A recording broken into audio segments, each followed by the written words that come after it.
what matters in the school application process? As an admission committee, what do you look out for? In the bigger picture, a student will pick up the computer and start applying without actually researching very well the type of school that the person is actually even going to.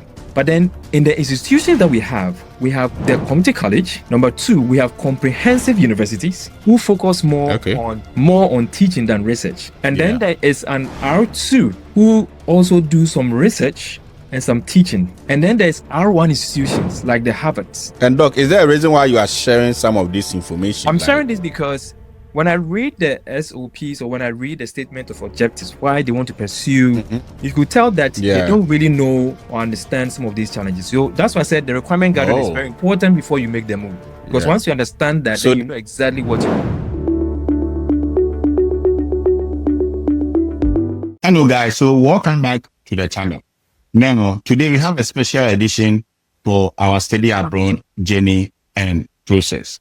Oftentimes when we talk on this channel, or most study abroad discussion focuses on the experiences of students who have gone through the process, like myself and many others, who share their story and how the process works for them. While that is always good and helpful, sometimes it is good to hear from people who actually review our application and make decisions, because those people also have different insight and different perspective that students like myself don't have. So today, I have a special guest with me who is going to share his experience. He also came to the United States to come and study. And after going through the process, and now he is a professor, and through his interactions with students, interactions with international students, interactions in class, and interactions as a graduate, and interactions as a part of a graduate coordinating team with admission, this person is going to share his experience and some of the things that make student applications, especially this time that we see a lot of competition. The study abroad environment have changed because of visa policies, because of new policies that new government or administration have made in the US. So today I have with me Dr. Eric Owusu, and Dr. Eric Owusu is quite elated because he's an assistant professor of computer information system in the Department of Computer Science at the State University of New York at Brooklyn.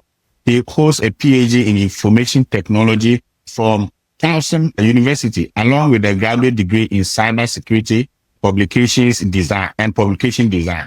His academic foundation is complemented by BFA in graphic design from Kwame Nkrumah University of Science and Technology. So Prof is our own. He has gone through the system as a Ghanaian, and I believe today he will share a lot of things with us. So Prof. Owusu also holds a lot of professional certificates, and Dr. Owusu specializes in UX, UI designs and has served as technology consultant for the international NGO Youth Map since 2012.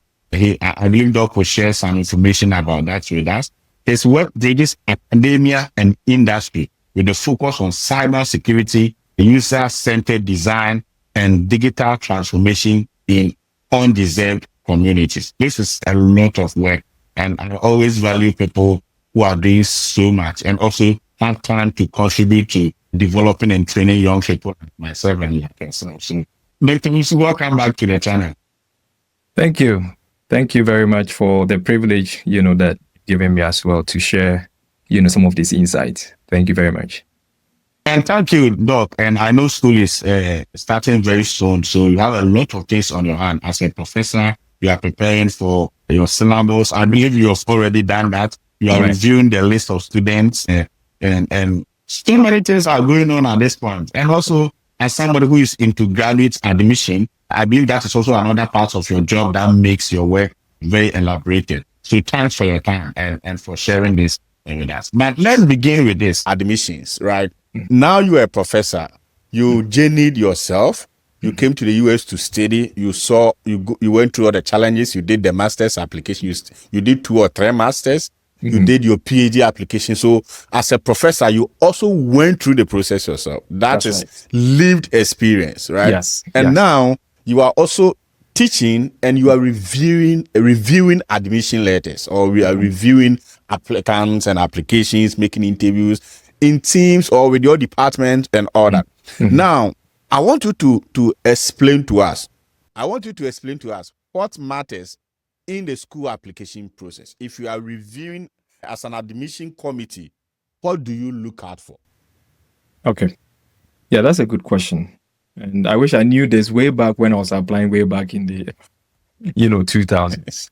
So Yeah. it's a process. Again, remember, I keep hitting the word as a system. I teach system design, for example, in a computer science field. It's called system analysis and design.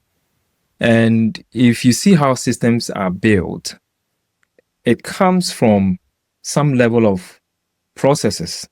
But one of the key components, like the software that we use, one of the key components that we hit on is requirement gathering. In a simple word, gathering. Yes. Okay. In a simple word, what it means is that there are some requirements that you have to fulfill.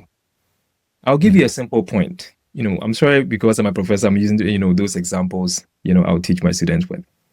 But think about it. I see you talk on this, podcast, right? Mhm. I want something. And so I'm communicating with you. Yeah. And actually, what I want is color white. Mhm. But you don't see white where I'm sitting. Okay. What does it mean? So if we don't communicate, It means you don't know what you want. Exactly. So it's like the users themselves that they are using the product don't really know what they want. Yeah. The people who come to you for you to design, produce, and all that, they don't really know exactly what they want. So if you're not careful, you might end up doing something thinking that, oh yeah, that's what they want. And that's why the human-centered approach methodologies or theories are very important here. Because it comes with a lot of cognitive thinking and processes that I don't want to go there now. Yeah. In the same vein, applying to a university is like a system that you're going to be using. Mhm. So you yourself, if you don't know what you want, then of course you might have some of these challenges. Yeah. And If so you don't it know what comes you to- want, you cannot basically show somebody what you want because you Exactly. yourself don't know. Right. So Exactly. that's where you are starting from. Okay. Exactly. Let's see how that, And that will fit into the bigger yes, picture. I'm going to, yes. So in the bigger Yeah, that's huge. That's a lot. Yeah. In the bigger picture, a student will pick up the computer and start applying without actually researching very well the type of school that the person is actually even going to. Requirement gathering is what I you are call it. talking about requirement gathering. Yes. So first of all, research. Research. Make sure you know the school. Yes, Okay, very that you're applying important. to. And I'll explain this in simple terms. In the United States, the universities are structured in, let's say, about 4 different categories in the colleges, right? I'll start with community college. Community college, if you compare that with Ghana, it's like the HND that we used to do way back in Ghana. Yes. Okay, Yeah, it's like you get a associate for 2 polytechnic years. style. Like the polytechnic Yeah. style. Those that now here polytechnic Nursing style, training. or university. Exactly, right? Yeah. So there's a lot of hands-on that goes on within the 2 years associate degrees that they get after high school, right? So after getting diploma from high school, you can decide to go through the community colleges to get associate degree. And after 2 years, you can continue and transfer to the universities to pursue 2 years more to get the bachelor's degree, right? But then in the institutions that we have the community college as one of them. Okay. Number 2, we have comprehensive universities who focus more on teaching than research. And then there is an R2 who also do some research and some teaching. And then there's R1 institutions like the Harvards. So the Harvard, the MITs and Cornell's, classified as, even SUNY Albany are classified as the R1 universities. Institutions, right? And then the R2, like Towson, for example, is R2, right? So it's like the embodies research and then also teaching. But then they have a lot of funding to the point where they are able to get more research work done in the universities. And that's why it is R1 and R2. Research, they focus more on research. And then the place that I am, for example, that I work, is a comprehensive university. It means that when you look on a scale of about 100%, we dedicate 60 to 70% on teaching. Yeah, instead of research. Research. You do the research Yeah. equally, but then it's about Yeah. 20 to 30%. Yeah. And Doc, is there a reason why you are sharing some of this information? I'm Like- sharing this because when I read the SOPs or when I read the statement of objectives, why they want to pursue, you could tell that they Yeah. don't really know or understand some of these challenges. So that's why I said the requirement gathering is Oh. very important before you make the move. Because Yeah. once you understand that, So- then you know exactly what you want, right? So when you read the SOP, you could see that even though they describe what they want to do and why they are coming to your school, They don't know what the university They actually is. don't know what the Yes. university is. Yes. And that is an indication that they might not be a fit. Effort. Oh, okay. That's that is a that good is point. that is that Yeah. is one point. I like that. Number Yeah. two, so after understanding what the school type is, because if you are looking for a school where they are going to get you funding to do more research, this is where you have to then target the R1, R2s because they have the R1, funding yeah. to recruit. If you come to my university, it's not a research school, Yeah. so we don't give so much, funding. We support to some point, but you can't Yeah. get that maybe full scholarship for the entire program and all that. With monthly stipends and all that. Exactly. Yeah. Because Yeah. you are not dedicating, the student is not supporting any research work because, mind you, most of the scholarships come from the research that Yes. you are pursuing. You are a Yes. graduate assistant, you are Yes. doing a specific research Yes. to support a professor's bigger Yes. project or Yes. the department's bigger Yes. project, right? We collaborate. Okay. We hold that collaboration. So Yeah. in my institution, we do a lot of research, to be honest with you. We do a lot of research. Yeah. But the research that we do, I cannot compare research with an R1 institution where they have the funding to do more. Yeah, like Because Yale we and- pay, we pay a lot of money for the research work that we do, even as professors ourselves. Recently when I Yeah. went to Sweden, I had to pay a lot of money from my pocket together with the support that I have from the university. So as a student, you get Yeah. that support, but it's not going to be as huge compared to an institution where they have the full funding for such projects. Okay. Yeah. So you should understand the type of school that you're applying to. If you are research focused, then fine. If you're academia, like I told you where, I love to teach, for example. I'm in academia, and I love teaching. So a school like this, if I'm pursuing a master's, I'll get more of the teaching skills, teaching, yeah. And then, also get some research, as compared to place where they do research. So you get more research skills than even the teaching. Yeah. Right? So that is one point. And then again, when you pick up the form that you're going to fill, you have to think about how are you going to fund your program? Because I have admitted students, international students, where they couldn't get visa, and so they had to, defer. Or they could not project how they're going to fund that. Because if you can't project how you're going to fund your project, you won't be given your I-20s. This is very Yes. important here. And that's why I say if you Yeah. don't do a good research, then you come in the system with the hope that BBAB in that words, and you're going to struggle, right? Yeah. So you want to be very careful to do a proper research in the institution that you're applying to. And then also, even if you come in, how are you going to leave each semester? You have to program Yeah. that. So that's why I'm Do using they the have system. funding? Because Yes. in your school, for example, even though an admission may not come with the funding, when students arrive, the opportunities to get on-campus graduate assistantship that support them. So if you've done your research, then you know how to go about it in order to apply to your school or another school for whatever reason, Yes. based on the research. Yes. Yeah. When we are issuing the I-20s, everything is guided by laws. Everything is guided by, there's a guideline for Policies. for every institution, and you have to abide by that.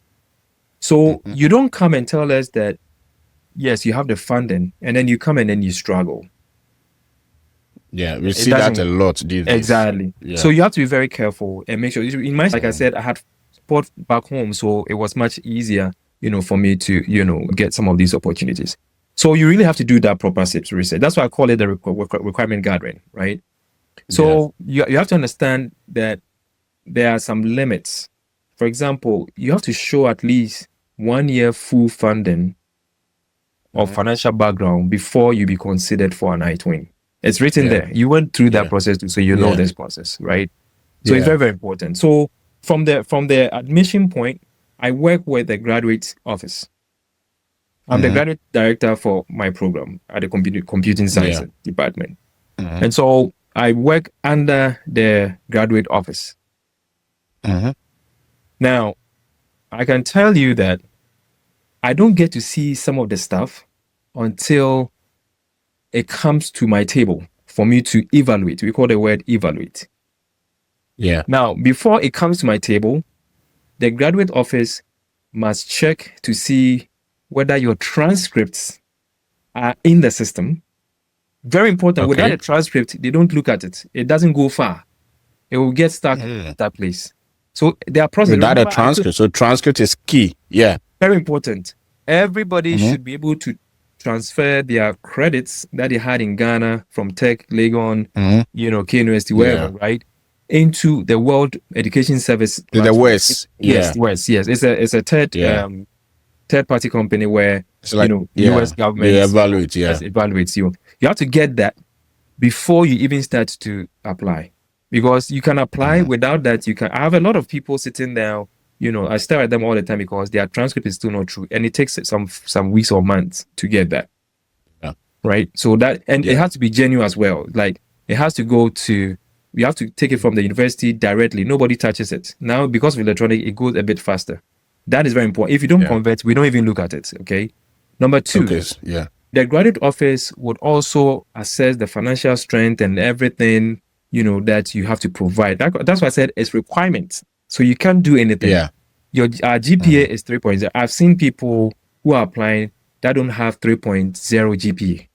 Their GPA is less than that, and still they're applying. A lot of them. Okay. So which means that for some schools, they are key on GPA. If GPA. you don't get the required GPA, your application I is don't not look going at. to be. I don't look at any grade that is below 3. There are a bunch Okay. of them sitting in the system. I don't, because I'm required to review those who have 3.0 and above. And above. Yeah. That's the point. It's a clear cut. Yeah. Right. So that is also important. Number 2, any program that you apply, you have to make sure that you have those prerequisites done already. What does that mean? Okay. I did graphic design, and I want to pursue computer science. There's a sharp contrast in terms of the courses that a computer science person would take undergrad compared to what I would do as a graphic designer. Huh? So when I apply for computer science master's degree, there are some courses that you have to take before you are required to take those master's level classes. What it means is that if you don't take them, then you'll be in the class struggling. We have a lot of students who have gone through those processes. So basically, before you make the application, you must make sure that your transcripts meet the necessary equivalent courses. That is why some schools will say students transcript from an accredited university or US equivalent, right? Yes. So that will mean that if you have the did background. accounting, if you did accounting and you don't have any background to show in computing, it will be hard to say you are going to do masters in cybersecurity. Yes, exactly. That's the point. Because you're going to do graduate-based programs. Right? Yes. So and of course, we are not going to get what you mean. from the point. So I'm also the advisor for my graduate students in my institution. And because of that, I plan their study for 2 years. From the day they start till the day they end. So I'm able to project, the kind of courses that, they should take, within their domain of interest. Okay. And so if you have not taken any of these prerequisite courses for the master's level courses that we are doing, the chances are that you won't fit. So for students like that, like that, if you don't have the background, then it means that you can't do your program within 2 years. You have to do the program within 3 or 4 years, because you have to take those prerequisites to meet and pass those classes before you can actually start the official degree program. Yes. Okay. Doc, so let's move on to this. How important, you talk about the transcript and GPA, especially for some programs and some schools. That's why you said you have to research your school. To know the school you are coming to. And to know their GPA requirements and whether they are even, how do I call it, Libra on whether you meet the GPA or not. Right. Yeah. So that you don't waste money paying application fee and going through the process. Yes. Now, can you tell us how important is the SOP? the CV and recommendation letters. Okay. So as an advisor of graduate students, the statement of objective or statement of purpose is very, very important. So what I do with it, that one I review it. And based on that is where I place you on admission after reviewing what you are interested in. So in my program, So, for Doc, example. Doc, let me Yes. stop you there. Mhm. What you mean is that, so when I make, or a student make an application, it goes to the graduate school. Yes. Now, what the graduate school is review the basic, to ensure that you meet the basic requirements. Your Yes. GPA is there, Because they your be transcript traveling. is in. Yeah, transcript is in. Yeah, So there are it's in. in my interest, in my side, there are 4 categories here. The application package itself that you apply with all the information that you provide with your CV. Yeah. Okay. So you have Yeah. to put your CV and the purpose. Everything must be completed. Completed. Yeah. Okay. And then also, so there is these or SOBs section, Mhm. in the application form. So 2, right? Yeah. And then Yeah. number 3, so transcript 1. Transcripts. Application 1, transcript number 2, and then your statement of purpose or objectives number 3. Yeah. These Okay. 3 things are very, very critical. And then Okay, by so then, after your financial the- statement and everything too should be ready to submit for the. So after the graduate school at review those things, then they forward it to you. To me, yes. That is when you pay attention to the statement of purpose to Yes. make a decision, Decision right? to say yes, if this person fits the program based on the background that he or she has provided from the resume and also from the transcript. And we catch them all the time because sometimes people will forge or people will say stuff that does not match. Because What do you mean? Like they will say stuff in their SOP that do not match with what is on their transcript and CV. So you are reviewing all these documents together to sync them to see yes. what information you can get. Yes. So contradiction in those documents can cause admission rejection. Yes. Okay. So let me explain it in a simple term here. You are interested. So in my department, we do. My master's program that we offer at SUNY Brockport, we concentrate on cybersecurity. We are concentrating on human-computer interaction, and then also artificial intelligence and machine learning. These are the 3 major concentration. Okay. Software development, everybody knows computer science, is heavy with software development, but we don't focus on software development. You could take a course or, do a research around that, but that's not our focus, right? Yeah. So when you apply and then in your statement, you say that you are interested in becoming a software developer because the SOPs are basically a statement about you yourself, your vision, of why you want to pursue the course and where you want to go in the future. Right. So you are telling me about yourself in detail as, how you see yourself, what is your objective of why you're pursuing the masters. And based on that, I can now recommend or I can advise that this path is good. Right. So you are a software developer, you did software engineering, and then you're applying for a master's in artificial intelligence. Okay. Chances of you taking certain courses that meets any of these 3 categories that I mentioned here. Okay. Yeah, it's very possible. Yeah. But then you don't write it and say that, and so you are interested in pursuing a software development, career through our program. Career. Yeah. You can do that, but that is not the focus. But if that is your focus, it means that you are not a fit. No, you can be a fit. You can be a fit because the program is very broad. There are so many subjects that you could take or so many courses that you could take that eventually will end you there, especially when it comes to research or when it comes to practical projects that you're doing. You can do those software stuff, but we are not going to focus on software development as a trend throughout the entire 2 years. Yeah. So all the class that you're taking will be around it, but not purposely for software development. Yeah. Unlike maybe, so the concentration, like I said, so the major courses that you end up doing on the upper level are centered on the 3 areas: cybersecurity, AI, and machine learning, or human-computer interaction. So you'll be taking, if you are taking human-computer interaction, you end up getting more experience in interface design, and then also you get more experience in user experience, projects. So if you are doing the software development, it means that, you might do a programming part of it, but the concentration is going to be centered on AI and machine learning. So you write that's why if you do your background well and you see what we've put on websites or if we do consultation, we tell you exactly what you do. I can give you a clear case. So one of the students wanted to do software development, for his master's, but we don't do that. So he consulted me and I explained to him that our main concentration is within these 3 domains for now. Eventually, it will come into, fruition where we can do the software development like track. But at the moment, you could do software projects with your independent studies, or you could do software projects when you get a practicum and stuff like that. But technically, your experiences that you're going to get in full will be in these 3 main domains. Yeah. So then he said, then I'm interested in the AI and the machine learning.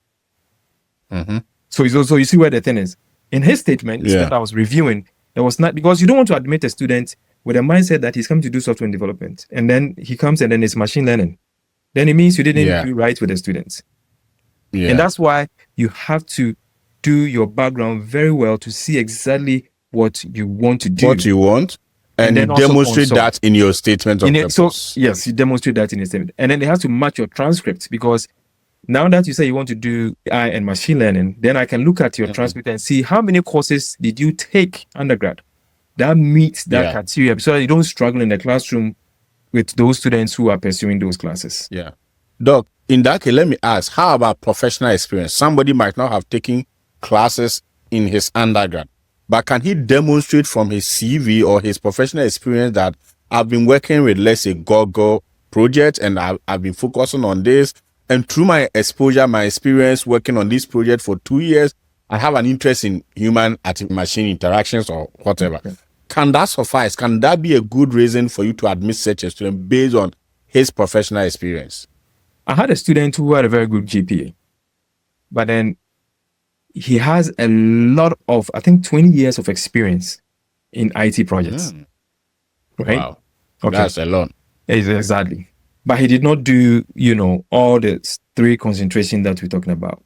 Those are exceptional. So what we do is that for people like that, we call something admit with condition. Okay. Yeah. So we will test you within a semester based on, the number of courses that you've taken, or a year, just to see if you will fit in. So in my situation, I've given condition where a student is going to take at least a year of courses without getting a C. The pass should be B. So if you get B within those years, then yes, you can continue and finish the master's program. That is where the condition is. So yes, you can apply with the experience is good. I love experience a lot. It helps a lot in the classroom and all that. But then you have to still do the prerequisites to meet those, criteria. Or requirements. Criteria. Yes. Okay. Doc, so let's come to recommendation letters. You talked about how important you demonstrate what you want in your SOP, and how admission directors or admission officers like you can look at your SOP and clearly see contradiction, clearly see some of the stuff that can make you being admitted or not. But how about recommendation letters? Like, how important is that in the process? So for me, you provide, in our system, you have to provide people that emails, contact numbers, addresses, where if I have my doubt, I can always reach them for them to testify on your behalf. Yeah. And so it is very critical that you don't I've seen people just providing names like their parents or their friends as, Oh, references. Really? Yes. And then you call and the phone number doesn't even work. Or you're trying to send emails, they don't even reply. That means when we put in those details, you sometimes do follow up with emails, and of course, emails usually, because that's the process for them to give recommendation. But when in doubt, do you call the recommenders? Do you? Yes. And why do you do that? Just to make sure that, the person that, you know this person, because we don't know you. Yeah. Right. So where the doubt comes in based on, document that has been produced in the system, for example, people are scammers these days. So they can put in some scammers. I don't have that scammers, by the way, but I'm saying that Yeah. Where the doubt is, you want to really double sure, that this person is ABC. Yeah. Then of course, you want to get. That's what we let them provide, references as to who recommended, Those. for you and Yeah. and that. And Doug, what do you look at? What do you look for in the recommendation letter? Can you just any concept, anything you look for about a person or a student potentially, and how does that influence the admissibility of the person? Let me give an example. If I apply to your program and my professor writes a recommendation about me, aside some of my CV, my SOP and all that, can you also look at the recommendation and say, okay, after reviewing this and reading this recommendation, I think this person can be a good fit? Or after reviewing this and seeing this recommendation, no, I cannot admit this person. Is that possible? Well, it's a bit dicey here. So the point is this. If you have somebody that is going to recommend you, the person must know you. Because you know how some students don't do so well, but they can fake a lot of stuff and make sure things are well. So let's say if you put up a professor that you think thinking that the professor is going to give you good recommendation, and then when the doubt is critical, and I follow up, and then the professor says he was never a serious student, that will save us, because then it means that when he comes, he's going to have a bad character, or he won't do well. He won't fit the program. Yeah. So one example that I did, for example, with one of the backgrounds that was totally, I think the person did something, in the arts and want to do computer science because she loves it. And now the current job that she's doing, so experience and all that. And I started reviewing. And so it got to a point, I'm like, okay, so industry experience, did he or she provided anybody that I can contact and say, okay, this person has an industry experience that I like, I think it will fit. So let me call the industry and say, okay, ABC says that. So what do you think? Can you speak about this person? And based on that, so I can basically you do background checks sometimes when in doubt. Yes. Yes. And that's why that is important. That is huge. So because many people don't think that schools do background check. That's why I'm happy we have you. Think of this way, right? In a business context, right? Think about it this way. I'm the director of my program. I have to bring in good students. Yeah. I have to bring in people who are willing, or they are passionate about what they want to pursue. Able to study. Exactly. Yeah. With no, being biased in any form, right? So as a director, I have to also do my job, because they trust me a lot. That's why they gave me that role. To be able to make sure that I do diligent work, to make sure that I'm bringing in the right people who can get the right stuff, and then they can, advance themselves in this career. Do you get the point? So it's very critical before I make a decision, to really make sure I've really gone through those processes well. And Doc, that is very important, because sometimes we, the student, don't know some of the backgrounds. And the professors that we use to give us recommendation, they don't tell us that your school code. So we take some of these things for granted. And when we go into the application, we just put in names, we just put in numbers. Yeah, or that's we put in professors we've not spoken with, and recommenders who don't even remember us. You go to, as we began the process, this podcast, you said something that in Ghana we are 100 people in class. Mm-hmm. Now, most of the professors, it's not their fault. How can they know all 100 students? Yes. So, a professor, it will be hard unless you become visible, unless you participate in class. Mm-hmm. But most of us don't participate in class. Most of us are not visible. Yes. Until we need recommendation letters. And do you know what they do sometimes? They will wait three days to deadline. Then they will test their professor. Hey, hello, doc. I am applying to a school and they are requesting for recommendation. Can you give me a recommender? I'm submitting your name. And even sometimes, my brother is a professor in Winneba, University of Education Winneba. Sometimes he's like, I will be there and I receive an email from a student I never know, and a school is requesting me to give a recommendation on his behalf. And I don't know this student. What am I going to write? What should I say? And he becomes frustrated. So what you are saying is that the most important aspect of the recommendation is being truthful, so that your recommender can say truthfully what he knows about you, because schools do check up, schools do call. And when in doubt, and because if a school is giving you admission and also giving you money beyond admission, you got into a PhD program, and they have to invest $40,000 annually in your stipend. And this is what you said is making me think about it. Why would they trust just everything and give you $40,000? What if you are not who you say you are on your SOP? Exactly. That is huge, and that is really... So the SOP is where I determine to say, okay, yeah, this person is interested. And to be honest, sometimes when I'm reading the SOPs, it touches my heart, because you could tell the struggle that people have gone through and why they want to be this, or somebody in the family, or somebody in the society or community, right? From all angles, the passion, the desire, I get that from that, and I'm able to now pair it critically to say, okay, option A is there, option B is there, maybe option C will work for this person based on what he's saying, because once you enroll in the program, you are given an advisor. The advisor will then help you to complete the program, direct you in the right path in terms of courses that you're choosing and stuff like that. Because some people don't even understand some of the system until they get to advisors to see, oh, this is how it is. In my situation, I do both the advisor and also the graduate distance. So it's much easier for my students to, do very well.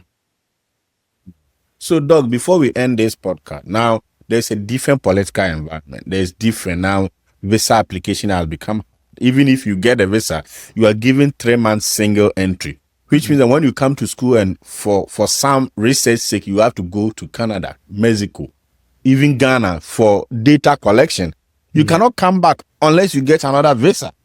And that have really changed the study abroad perspective and all that.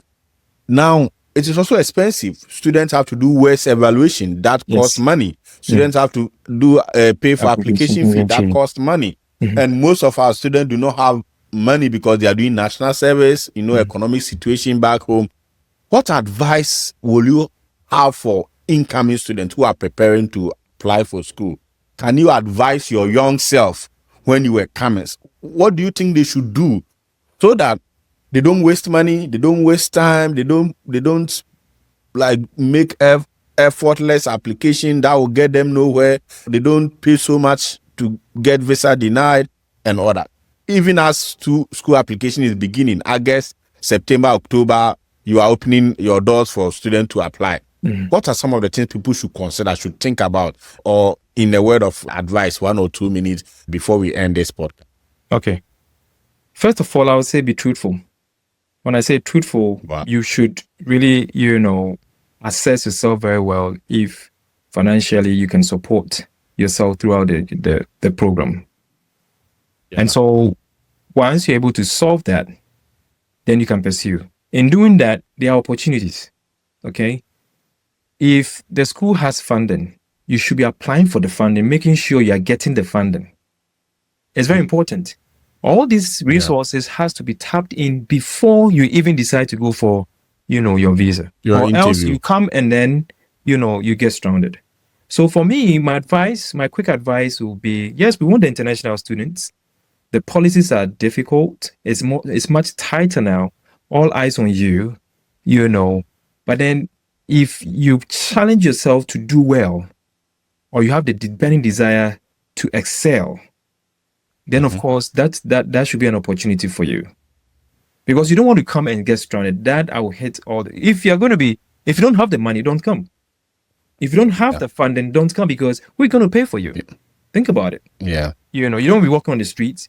Then you better stay at home and just continue what you're doing. So be truthful to yourself. And then also, way back in Ghana, family support all the time.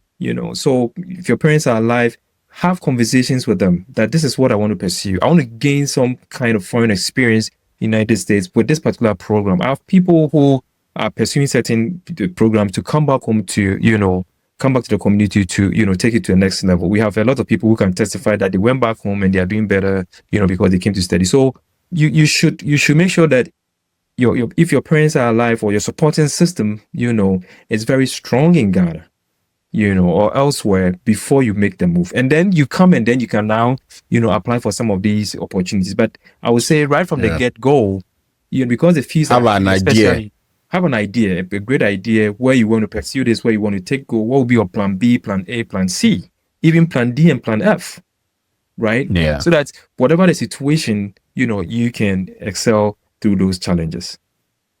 Yeah.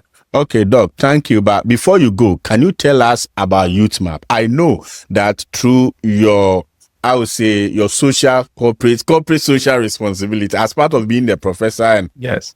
making your own research, you also support young students. You and I think your sister, who is also a professor, have been doing this for a long time, not just to study abroad, but you support people back home for them to go to schools, pay tuition. Like, this is something that must be highlighted.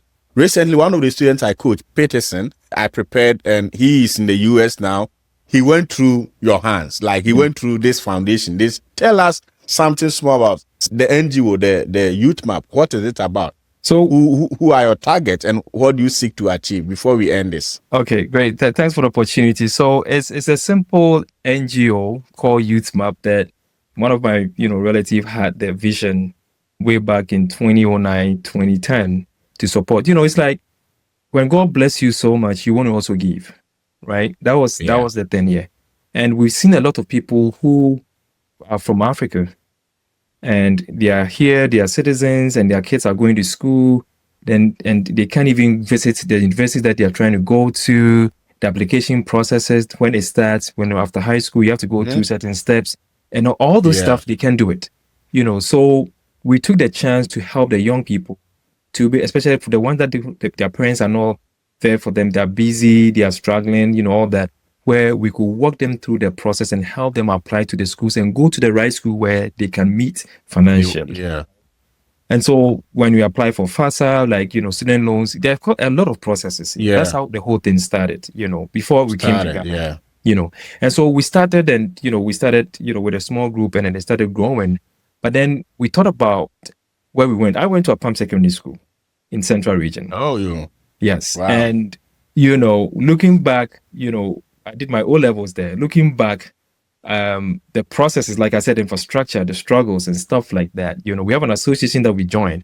So we're thinking about how would they also benefit from the Youth Map program, right?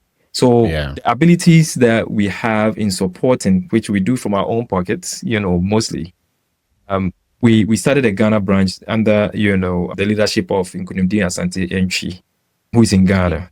And then we started with our cohort, and God is so wonderful because we've been able to take students from nowhere. It's like what we target is the needy, those who don't really have. Because I haven't said nothing about my background as to how I succeeded from class 1 all the way down, but it's a book that I'm writing. It's a story that sometimes I look at it, I'm like, wow, God, I don't know how I did it, but there were some serious, difficulties. Not that it was financial. It was basically the effort that that you are good, but you don't have the support from the system. Yeah. But then eventually seeing that others too have even unique cases where their parents don't even have nothing.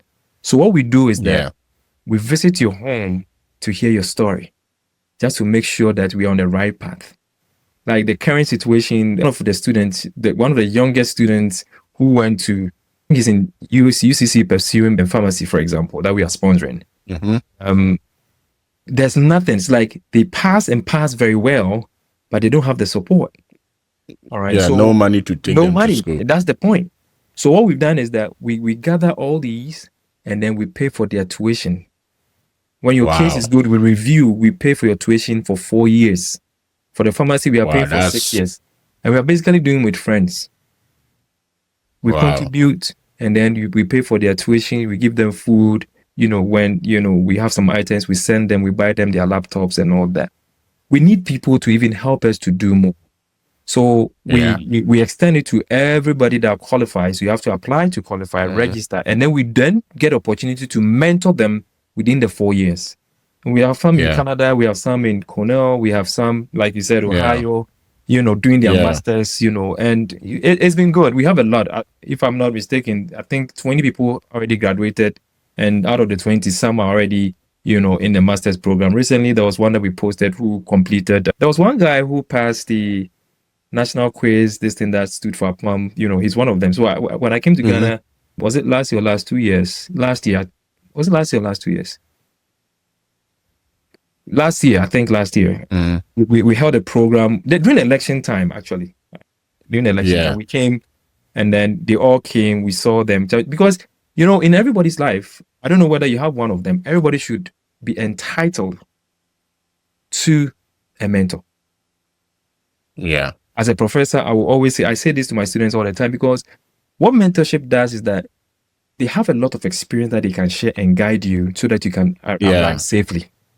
So that's what we do. But we do that through, getting them to school. We train them to go through the academic processes. And then now we can mentor them so that now it's the same leaders that we picked that are doing the job for us now as we are away. Yeah, they are also mentoring. Yes, others. And in the good deed bad. But then the support, the financial support is where our friends, come together. I wish the government could tap into it and even help us to give more, because I know people do stuff on their own as well. But there's a small thing that we can also do to help the society. But it's a big NGO that has a lot of numbers in it that we, are happy about it. We'll be coming to Ghana to contribute. Like we buy books, sometimes we buy clothing, anything possible that will keep them within the 4 years. Because, we and you went to Ghana, and we went to the institution, and we know that staying for 4 years, 6 years in this university is no joke financially as well. So what can we do to support them mentally, to be able to finish and then come out successfully? Yeah. Thank you so much, Doug, for your time. And you've given us a lot of time, a lot of insight, a lot of more or less background code that can help students in their application process. And I hope that students will take advantage of this, because most of us didn't get this opportunity or hear this good news. And I hope that as many who can also support the Youth Map work will come on board in many ways. Thank you so much. And guys, I'll see you in some other videos. Okay, bye-bye. Thank you very much. Bye-bye.